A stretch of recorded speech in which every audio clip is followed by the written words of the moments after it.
नमस्कार, न्यूज 24 देख रहे हैं आप और मैं हूं आशुकेश तिवारी और मेरे साथ है सुकेश रंजन और आप न्यूज 24 का खास कार्यक्रम देख रहे हैं 24 के रेस बताएंगे सुकेश। और आज के कार्यक्रम में हम बात करने वाले हैं लोकसभा चुनाव की सियासी तपिश के बीच आखिर मुसलमानों के मन में क्या चल रहा है।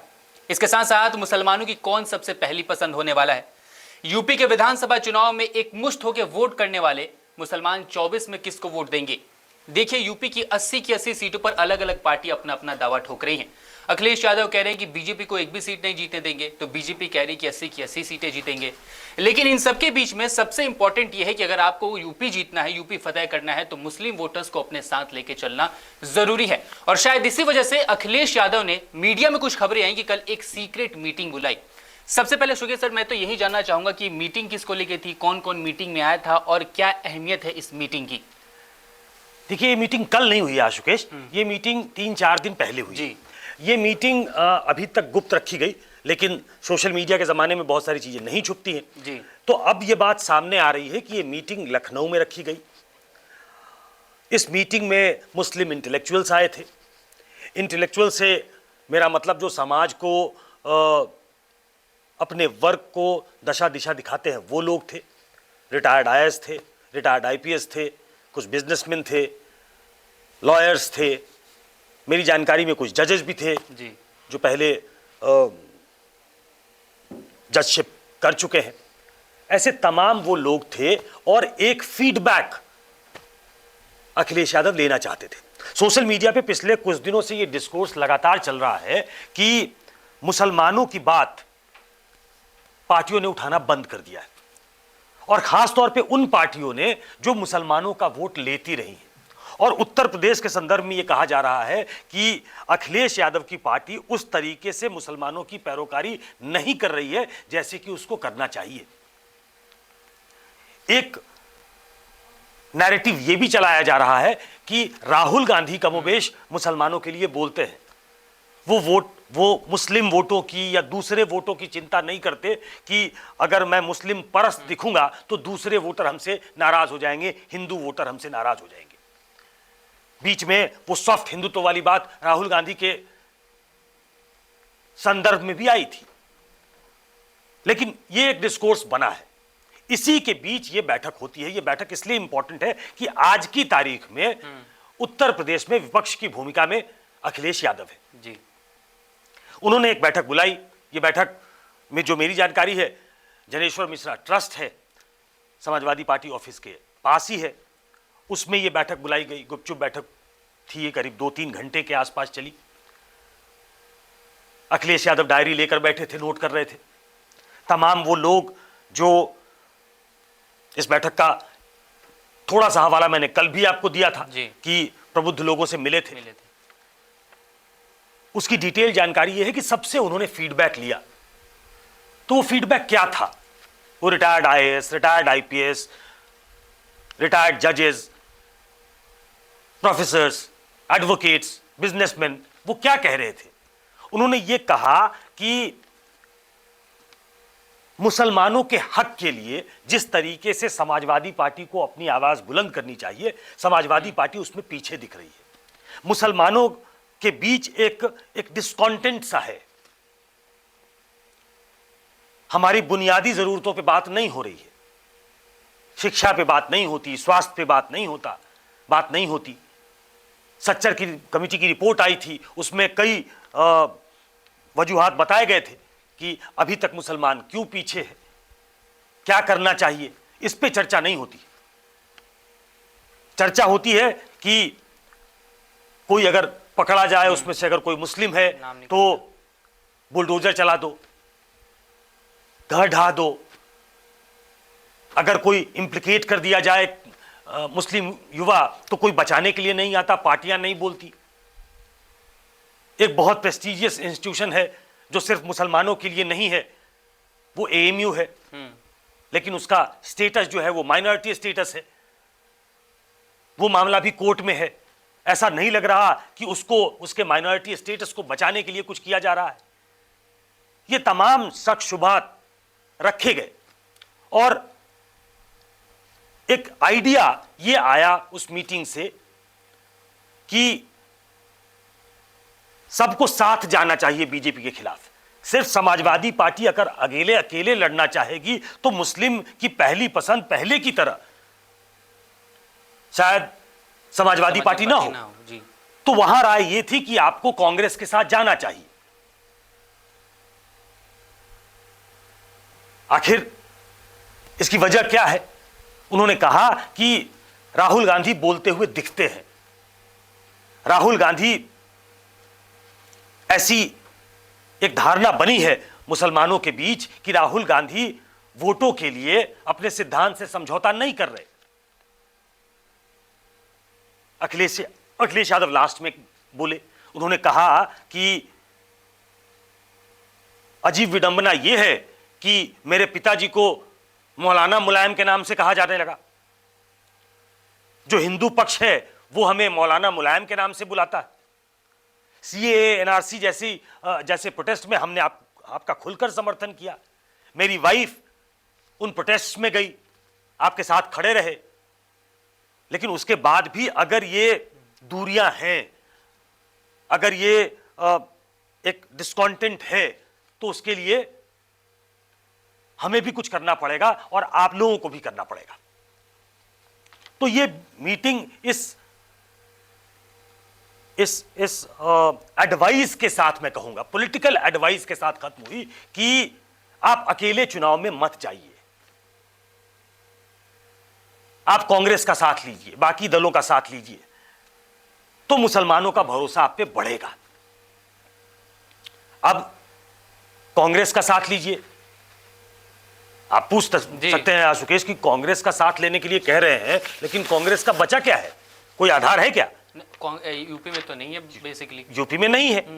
आपका बड़ा ऑब्वियस सा सवाल यह होना चाहिए जी कि एक लोकसभा की सीट रायबरेली, जो सोनिया गांधी जो पारंपरिक सीट है, 2 होती थी जी, राहुल गांधी वो सीट भी हार गए, अमेठी। तो एक पारंपरिक सीट वो और 2 सीटें विधानसभा की। अब लोकसभा चुनाव में समाजवादी पार्टी कितनी सीटें दे? यह भी कहा अखिलेश यादव ने कि हमने तो आगे बढ़ के समझौता किया है, हमने बड़े दिल के साथ समझौता किया है, चाहे वो मायावती हो, चाहे वो कांग्रेस पार्टी हो। हमने 100 से ज्यादा विधानसभा की सीटें दी उनको लड़ने के लिए 17 में, जो वो डिजर्व नहीं करती थी, लेकिन हमने दिया। तो हमने अपनी तरफ से ये पूरा प्रयास किया है कि आपकी जो भावनाएं हैं वो आहत ना हो, आपको लगे कि हम मिलकर लड़ना चाहते हैं। लेकिन सर ठीक है, ये मिलकर लड़ना चाहते हैं, लेकिन अगर हम विधानसभा चुनाव के भी आंकड़े देखेंगे, 2012 और 2017 को भी कंपेयर करेंगे, तो धीरे धीरे बीजेपी भी मुसलमानों की सीटें जीत रही हैं। जहां पे मुस्लिम बहुलक इलाके हैं वहां पे बीजेपी जीत के आई है। और अखिलेश यादव को अगर लोग बोल रहे हैं कि आप कांग्रेस के साथ होकर लड़िए, तो कहीं ना कहीं सिर्फ लोकसभा चुनाव ही नहीं, आने वाले वक्त में यूपी में भी चुनाव होंगे, वहां पे भी अखिलेश यादव को काम करना है। अगर वहां पे मुस्लिम पक्ष ये बोले कि हम इस चुनाव को छोड़े, विधानसभा में भी हम कांग्रेस के साथ जाएंगे, तो कहीं ना कहीं अखिलेश यादव के लिए तो ये परेशानी वाली बात है। देखिए, अखिलेश यादव के लिए परेशानी की बात है, और ये चूंकि डिस्कोर्स बना है, इसीलिए एक बैठक होती है। आजकल ये बैठक करने में भी लोग डरते हैं कि आप मुस्लिम समाज के लोगों से मिले, मतलब आपने हिंदुओं की उपेक्षा की। पहले ये बैठक खुलेआम हो सकती थी, लेकिन ये बैठक गुपचुप तरीके से हुई। एक थिंक टैंक जो उन्होंने बनाया है, उसने इस बैठक को कन्वीन किया था, जिसमें अखिलेश यादव ने शिरकत की। अगर आप लोकसभा और विधानसभा के चुनाव को मिलाना चाहते हैं तो वो डिफरेंट हो सकता है। विधानसभा के चुनाव में मुस्लिम वर्ग ने, और मैं फैक्ट फिगर के साथ आया हूं सीएसडीएस की अपना जो सर्वे है वो बताता है कि करीब 80% मुसलमानों ने एकमुश्त समाजवादी पार्टी को वोट किया या उनके गठबंधन को वोट किया, तब भी वो बीजेपी को नहीं हरा पाए जी। लेकिन लोकसभा के लिए, जैसे दिल्ली का एग्जाम्पल ले लीजिए, वो आम आदमी पार्टी को वोट करती है। पूरा अल्पसंख्यक समाज मुस्लिम जो है वो कांग्रेस से टूट कर आम आदमी पार्टी की तरफ गए, लेकिन लोकसभा चुनाव में उनकी पहली पसंद कांग्रेस हो जाती है, जो कि बहुत रिफ्लेक्ट कर रहा था 2019 के चुनाव में। कई जगहों पे तीसरे नंबर पे थी आम आदमी पार्टी, जिसकी खुद पहले 67 और आज 62 एमएलए जीत कर आते हैं 70 की विधानसभा में। तो लोकसभा और विधानसभा का कैरेक्टर अलग अलग है। लोकसभा के चुनाव में कांग्रेस क्या पहली पसंद हो सकती है? वो इस वजह से हो सकती है कि राहुल गांधी मुखर है। राहुल गांधी असम पे भी बोलते हैं, मणिपुर पे भी बोलते हैं। मुसलमान जब असम में खतरे में दिखाई देता है उनकी नजर में, तो उसके लिए बोलते हैं, सीएए एनआरसी पे बोलते हैं, तो क्या वो एक एज देता है और क्या ये फोर्स करता है अखिलेश यादव को कि आपको कांग्रेस के साथ जाना चाहिए? और क्या फिर ये फोर्स करेगा समाजवादी पार्टी को कि जिसकी सिर्फ एक सीट है और 2 विधानसभा सीटें हैं, 1 लोकसभा और 2 विधानसभा सीट, वो जब कांग्रेस उनसे सीटें मांगेगी तो उन्हें सोचना पड़ेगा कि इन्हें ये हार्ड बार्गेनर हो सकते हैं। कर्नाटक की जीत के बाद कांग्रेस का मनोबल भी थोड़ा ऊंचा उठा है। अगर जो चुनाव होने वाले हैं और जो जिस तरीके से सर्वे बता रहे हैं कि मध्य प्रदेश में भी कांग्रेस अच्छा प्रदर्शन कर सकती है, अगर वहां वो चुनाव जीत जाती है तो एक एम्बोल्डेंड कांग्रेस आएगी जो ज्यादा बार्गेन करेगी, और ऐसे में अखिलेश यादव पे दबाव और बढ़ेगा। मैं थोड़ा फैक्ट फिगर और आपको दे देता हूं। उत्तर प्रदेश में करीब 19% मुसलमान हैं, ये एक बड़ा चंक है। करीब 3.85 करोड़ मुस्लिम हैं। 70 सीटें ऐसी हैं विधानसभा की जिसमें 20 से 30% मुसलमान हैं जी। मैं लोकसभा के हिसाब से अगर बताऊं तो मैं नोट कर रहा था, करीब 30 सीटें ऐसी हैं लोकसभा में, 80 में से 30, जहां 15 से लेकर 50% तक मुस्लिम है। और ये जो वेस्टर्न यूपी का जो बेल्ट है, जहां एक जमाने में मायावती की बड़ी तूती बोलती थी, जिसमें इनरोड्स अब बीजेपी ने बना लिए हैं, बीजेपी ने तो पूरे उत्तर प्रदेश में बना लिए है, और ये पूरी जो कवायद है वो उत्तर प्रदेश में बीजेपी को रोकने के लिए है। तो जिस तरीके से इनरोड्स बनाया है बीजेपी ने, उसकी काट क्या हो सकती है कि ऐसी सीट्स करीब 30 जिसमें 15 से 50% है, वहां पे एक टैक्टिकल अलायंस हो, यहां पे एक ऐसा अलायंस हो जहां दल भी ना मिले, दिल भी मिले, वो दूरियां कम हो। अखिलेश यादव पटना की बैठक में थे, अखिलेश यादव बेंगलोर की बैठक में थे, अखिलेश यादव मुंबई की बैठक में भी होंगे, लेकिन जब वो इन बैठकों में होंगे तो उनके दिमाग पे ये चल रहा होगा कि आखिर हमें किस दिशा में जाना है, हमें जो फीडबैक मिला है उससे हमें क्या सीख लेनी चाहिए और कैसे आगे बढ़ना चाहिए। लेकिन सर ये तो ठीक है कि दिल मिलेंगे, दल भी मिलेंगे, बातें भी होंगी, सीट का बंटवारा भी होगा, क्योंकि चुनाव आएगा तो उसको होना ही होना है। लेकिन अब सवाल ये है, क्योंकि आपने ये बोल दिया कि मुस्लिम पक्ष के दिमाग में क्या चल रहा है लोकसभा चुनाव को लेके, और या फिर क्या सोच रही है, तो जब ये सीटों का बंटवारा होगा तब कुछ ना कुछ स्ट्रैटेजी बनेगी। और आपको नहीं लगता कि बीजेपी पहले से ये प्लानिंग करके बैठी होगी, उसके दिमाग में भी होगा कि हाँ जरूर ऐसा कुछ हो रहा है उत्तर प्रदेश में, और उसका वो फायदा उठा ले? नहीं, बीजेपी तो एक वेल ऑयल्ड मशीनरी की तरह काम करती है। उन्होंने राष्ट्रवाद और हिंदुत्व दोनों का एक ब्लेंड तैयार कर लिया है। उन्होंने जो अगड़ों की पार्टी हुआ करती थी, बनिए जिसमें शामिल थे, उस प्लैटर को बड़ा कर लिया है। प्रधानमंत्री खुद उत्तर प्रदेश से चुनाव लड़ते हैं, उन्होंने खुद कहा कि मैं ओबीसी जाति से आता हूं। तो अब उन्होंने अपने इनरोड्स ओबीसी में भी बनाए हैं, अपने इनरोड्स राष्ट्रवाद के चलते एक बड़े दूसरे वर्ग में बनाए हैं। हिंदुत्व के एकमात्र ठेकेदार के तौर पे तो वो देखे ही जाते रहे, जिसका पॉलिटिकल डिविडेंड उनको कई बार मिल चुका है। इसीलिए 73 सीटें, फिर बाद में 65 सीटें, अब तो और भी बढ़ गई है उपचुनाव जीतने के बाद, वो 67 के आसपास है।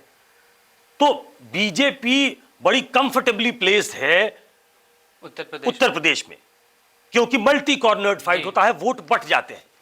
मुस्लिम आज तक टैक्टिकल वोटिंग करते रहे, वो एक पार्टी को वोट करके ऐसा माना जाता है। उन्होंने 7 से 8% मुसलमानों ने बीजेपी को भी वोट किया है। थोड़ा इनरोड वहां भी बीजेपी ने बनाया है। बीजेपी भी पासमानदा मुसलमानों की बात कर रही है, उन मुसलमानों की बात कर रही है जो पिछड़े हुए हैं, लेकिन उसमें उस तरीके का इनरोड बीजेपी का नहीं है। और बीजेपी को मालूम है कि वहां हम बहुत ज्यादा नहीं कर सकते, मनूवरिंग हो सकती है, थोड़ा अपने साथ लेने की कोशिश हो सकती है, लेकिन लार्ज चंक जो है, अगर वो किसी एक दल के पास जाए, एक गठबंधन के साथ जाए, तो हो सकता है कि बाकी कास्ट, पिछड़े भी, अल्पसंख्यक भी, थोड़े दलित भी, ये अगर एक साथ आए तो एक ऐसा रिजल्ट आ सकता है जो चौंकाने वाला हो। लेकिन उसके लिए आपको आपके अंदर एक आपसी विश्वास होना चाहिए।